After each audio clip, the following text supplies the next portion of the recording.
नमस्कार, मैं ताबिश हुसैन। एनडीटीवी देख रहे हैं आप। दुनिया भर में कई जगह पर तनाव के हालात बने हुए हैं, चाहे आप इजराइल गाजा की बात करें, चाहे आप यूक्रेन रशिया की बात करें। कई जगह पर युद्ध की वजह से काफी मुश्किल हालात पैदा हुए हैं। साल 2024 खत्म हो रहा है, तो आप और हम सब इस बात का आकलन कर रहे हैं कि आपके लिए, हमारे लिए साल कैसा रहा। लेकिन बच्चों के लिए अगर हम देखें तो ये साल अब तक का सबसे खराब साल जो है वो माना जा रहा है। इसको लेकर यूनिसेफ ने एक रिपोर्ट दरअसल यहाँ पर जारी की है, जो ये बताती है कि ये जो साल रहा 2024, ये संघर्ष क्षेत्रों में बच्चों के लिए सबसे मुश्किल वक्त रहा, सबसे मुश्किल साल रहा। ये रिपोर्ट ये कहती है कि 5.2 करोड़ यानी 5 करोड़ से ज्यादा बच्चे दुनिया भर में ऐसे हैं जो कि शिक्षा से वंचित रहे हैं इस दौरान।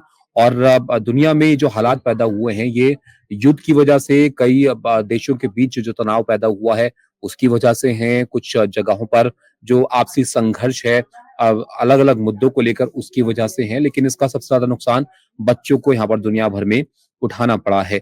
युद्ध की वजह से लाखों बच्चे ऐसे हैं जो संघर्ष क्षेत्रों में शिक्षा से दूर हो गए हैं इस वजह से। इसमें आप देखिए तो गाजा, यूक्रेन, सूडान, म्यांमार के बच्चों के सामने जो है भविष्य को लेकर खतरा यहाँ पर पैदा हो गया है। और ऐसे में बच्चों के लिए यहाँ पर शारीरिक और मानसिक नुकसान भी काफी हुआ है, क्योंकि ऐसे हालातों में उनको रहना पड़ा है।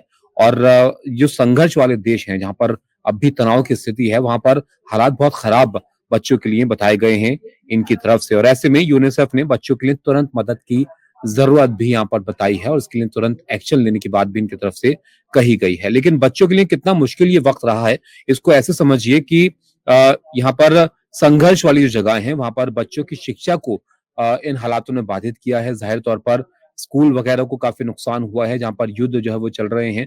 और युद्ध में जो बच्चे फंसे हैं, वो स्कूल नहीं जा पाए, बेसिक शिक्षा से वो दूर हो गए, पढ़ाई लिखाई उनकी जो है वो यहाँ पर काफी मुश्किल हो गई। और इसकी वजह ये है कि कई जगह पर हालात ये हुए कि स्कूल जो है वो क्षतिग्रस्त हो गए या फिर नष्ट हो गए पूरी तरह से।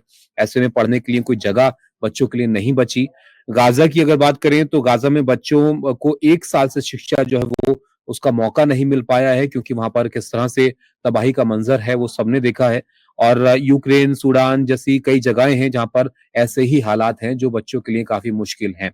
लेकिन दुनिया भर में अगर इस संकट को हम देखें तो ये कितना बड़ा संकट है, इसके बारे में आप इस बात से अंदाजा लगा सकते हैं कि दुनिया भर में 47.3 करोड़ बच्चे संघर्षों के बीच रह रहे हैं, उन जगहों पर जहां पर तनाव के हालात हैं। दो देशों की लड़ाई की बात आप कहिए, या फिर जो आंतरिक संघर्ष है कई जगह पर देशों में देखने को मिल रहे हैं, उसकी वजह से दुनिया में हर 6 में से 1 बच्चा संघर्ष क्षेत्र में रहने को मजबूर है। ये इस रिपोर्ट में यहाँ पर बताया गया है। और ये भी कि कितने मुश्किल हालात हैं, ऐसे भी आप समझिए कि द्वितीय विश्व युद्ध के बाद से दुनिया में सबसे ज्यादा संघर्ष इसी वक्त देखने को मिल रहे हैं। अलग अलग जगह पर तनाव जो है वो बना हुआ है। 1990 के मुकाबले संघर्ष क्षेत्रों में बच्चों की संख्या जो है वो दुगनी हो गई है।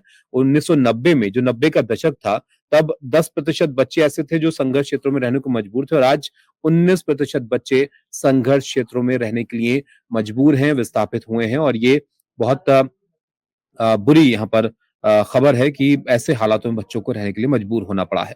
2024 में संघर्षों के बढ़ने से लाखों और बच्चे विस्थापित भी हुए हैं। 2024 जैसे कि बताया, ये सबसे मुश्किल साल रहा है बच्चों के लिए विस्थापन के लिहाज से।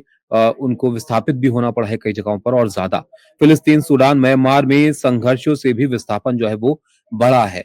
अब ऐसे में यहाँ पर यूनिसेफ ने चिंता जाहिर की है इन हालातों को लेकर, और तुरंत यहाँ पर इसके उपाय करने के बारे में उनकी तरफ से कहा गया है, उसको लेकर कदम उठाने की तरफ उनकी तरफ से अपील जो है वो की गई है।